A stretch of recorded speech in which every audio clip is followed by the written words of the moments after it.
Ces films ont fait le tour du monde et fasciné des générations entières. Orange Mécanique, mais aussi 2001, l'Odyssée de l'espace, Shining ou encore Lolita.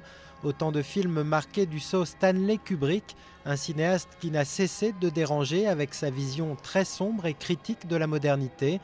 12 ans après sa mort, une exposition lui est consacrée à la Cinémathèque française, l'occasion d'y découvrir un cinéaste très exigeant, n'hésitant pas à mettre la main partout, un vrai artisan du cinéma. On découvre un Kubrick qui essaye d'explorer, un explorateur, un Kubrick inventeur, un Kubrick dessinateur, qui travaille voyez, les couleurs, les matières, les tissus, les objets. On découvre un Kubrick moins intimidant qu'on le croyait, mais plus enfantin. Maquettes, photos, storyboards, costumes, affiches, 750 objets ont été récupérés de l'univers du cinéaste grâce à l'aide de la famille et remplissent aujourd'hui 1000 mètres carrés sur 2 étages de la Cinémathèque, du jamais vu dans le temple du cinéma français. Je voudrais surtout montrer combien c'est difficile de faire un grand film, combien il faut de travail, d'amour, de passion pour aller aussi loin dans les détails, pour réaliser une aussi grande œuvre.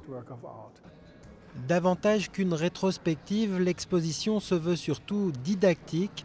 Collégiens et lycéens y sont invités en priorité car Stanley Kubrick figure régulièrement en tête des réalisateurs préférés du jeune public. Un public toujours fasciné par la filmographie du cinéaste américain qui a commencé de tourner en 1950.